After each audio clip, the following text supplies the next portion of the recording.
আমরা এখন একটা ঐতিহাসিক ট্রেনে উঠবো বলে বসে আছি। সেই ট্রেনটা হচ্ছে ব্যারাকপুর টু বালিগঞ্জ।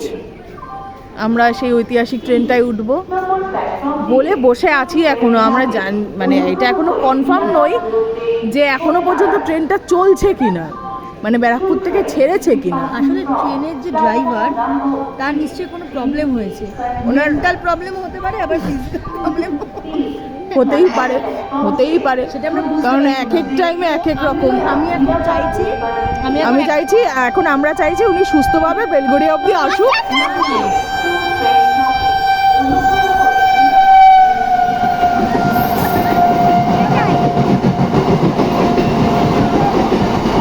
কত কাকু জেঠু দাদু ঘুরতে যাচ্ছে দেখো।